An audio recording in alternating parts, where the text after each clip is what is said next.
The frigid Slovenian air cut through my bones as I trudged deeper into the dense forest near the town of Kočevje. The fading daylight cast long, eerie shadows, and I couldn't shake the feeling that I was being watched.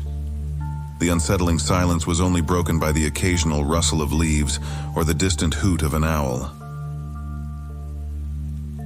I had always loved exploring the untouched wilderness of Slovenia, but tonight it was different. I had heard rumors from the locals about a forsaken village hidden deep within these woods, near the vicinity of the real village of Kočevje. They called it Mračno Mesto, the dark place. They whispered tales of an unspeakable evil, of people who vanished without a trace. Curiosity had always been my downfall, and I had to see it for myself. As I ventured deeper, the trees grew thicker and the air grew colder. My flashlight was a feeble beacon against the oppressive darkness. I came upon an old, weathered path, and my heart pounded with equal parts fear and excitement. It was overgrown and barely visible, but it was my only clue that I was on the right track.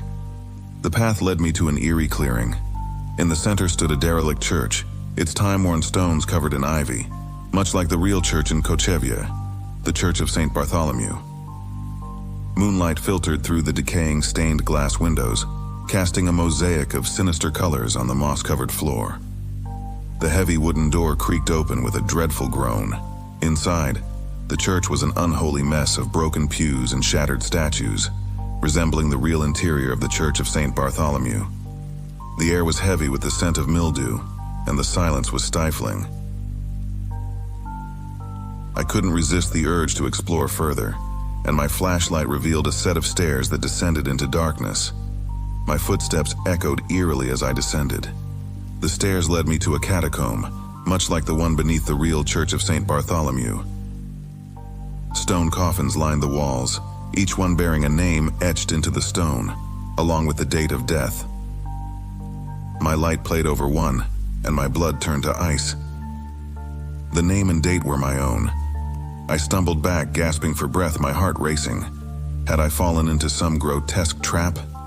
Panic welled up, and I rushed back up the stairs and into the church.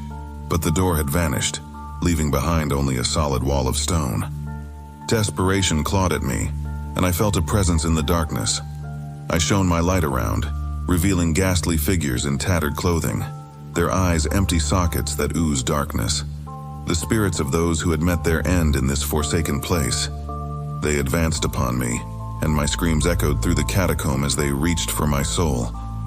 I fought desperately to escape the grasp of the vengeful spirits, but it was futile. They dragged me down into the darkness, where I joined the ranks of the forgotten, my name and the date of my death now etched on a stone coffin, awaiting the next curious soul to stumble into the cursed depths of Mračno Mesto near Kočevje.